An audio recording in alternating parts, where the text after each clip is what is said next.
도시민들은 맑은 공기의 전원 생활을 꿈꾸는데요. 점차 옛말이 돼가고 있습니다. 도시나 시골 가릴 것 없이 전국 토를 뒤덮는 미세먼지 때문이지요.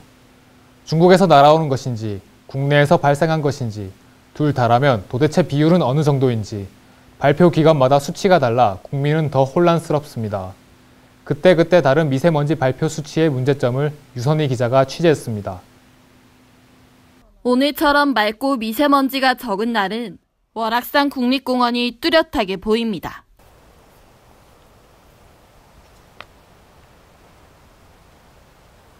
하지만 미세먼지 나쁨 수준인 오늘은 뿌옇기만 할 뿐 잘 보이지 않습니다. 공장지대도 없는 내륙 산악지방 한복판도 이제 맑은 대기를 찾기 어렵습니다. 시민들은 이유를 무엇이라고 생각할까요? 뉴스 같은 데 보고 이제 주변 사람 얘기를 들어보면은 중국에서 많이 오는 것 같다고 알고 있어서 중국 요인이 크지 않을까 싶네요. 미세먼지 원인이 중국이라는 연구 결과는 잇따라 나오고 있습니다. 환경부는 3월 말 발생한 초미세먼지의 국외 영향이 최대 86%란 분석을 내놨습니다. 서울시가 발표한 초미세먼지 배출원 연구에서도 국외 영향은 55%라고 보았습니다. 중국의 영향으로 미세먼지가 심각해졌다는 겁니다. 문제는 분석 데이터가 신뢰성이 부족하다는 데 있습니다.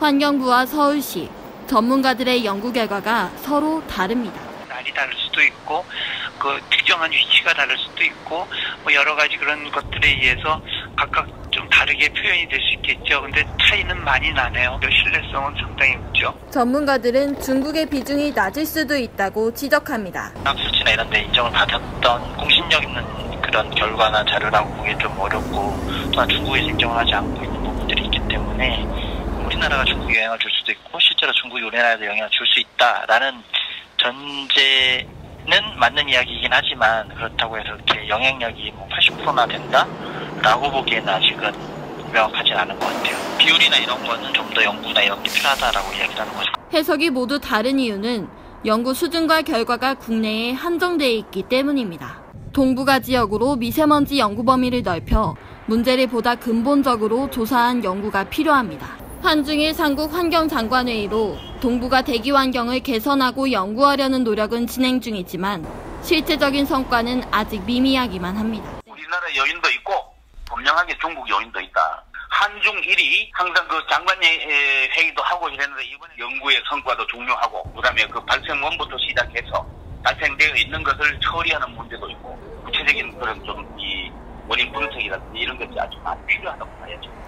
OECD는 한국이 미세먼지 등 대기오염을 대처하지 못한다면 40년 뒤 미세먼지로 인한 조기 사망률이 세계에서 가장 높은 나라가 될 것이라고 경고했습니다. 전문가들은 미세먼지의 정확한 원인을 알아내고 문제의 책임을 묻기 위해서는 다자간 공동연구의 성과가 중요하다고 지적합니다. 정부 발표마저 기관마다 달라 혼선을 빚는 미세먼지 현실. 건강에 대한 불안을 넘어 정부에 대한 불신으로까지 이어지고 있습니다. 국민들은 제대로 된 원인 조사부터 실시한 뒤 대책을 마련해 주길 새 정부에 기대하고 있습니다.